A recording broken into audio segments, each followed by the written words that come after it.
Rajendra Nagar advocate आज ये पूछ रहे हैं कि वकीलों पर हमला इंसाफ है, लिहाजा सीनियर एडवोकेट वेंकट नारायण राव गारू ने चीफ मिनिस्टर रेवंत रेड्डी से इंसाफ का मुतालबा किया है। बराए करम इनके खिलाफ कार्रवाई करें। తెలంగాణ ఉద్యమంలో కానీ కీలక పాత్ర పోషించిన అడ్వకేట్ మిత్రులందరికీ ముఖ్యంగా భారత స్వతంత్రంలో పాల్గొని భారత స్వతంత్రం రావడానికి పాల్గొని వాళ్ళ శక్తియుక్తులు కష్టపడి భారత స్వతంత్రం ఇచ్చారు. అలాగే తెలంగాణ ఉద్యమంలో కూడా అడ్వకేట్లు అనేది కీలక పాత్ర పోషించారు.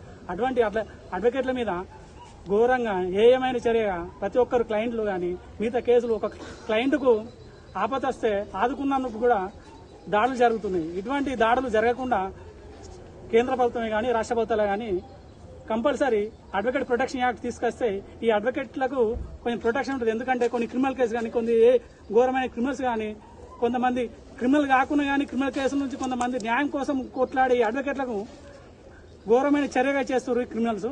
అందుకనే కేంద్ర ప్రభుత్వాన్ని కానీ రాష్ట్ర ప్రభుత్వం కానీ ఒకటే డిమాండ్ చేస్తున్నాం, అడ్వకేట్ ప్రొటెక్షన్ వస్తే ఈ అడ్వకేట్ల మీద ఇటువంటి అక్రమాలు కానీ ఇటువంటి దాడులు కానీ జరగకుండా ఉంటాయి. కానీ నేను రాష్ట్ర ప్రభుత్వాన్ని కానీ కేంద్ర ప్రభుత్వం కానీ ఒకటే డిమాండ్ చేస్తున్నాము, ఎప్పుడైతే ఈ అడ్వకేట్ ప్రొటెక్షన్ వస్తుందో అప్పుడే ఈ దాడులు కానీ ఈ అన్యాయాలు కానీ జరగకుండా. కానీ ముఖ్యంగా రేవంత్ రెడ్డి గారికి ఒక్కరికే ముఖ్యంగా రిక్వెస్ట్ చేస్తున్నానంటే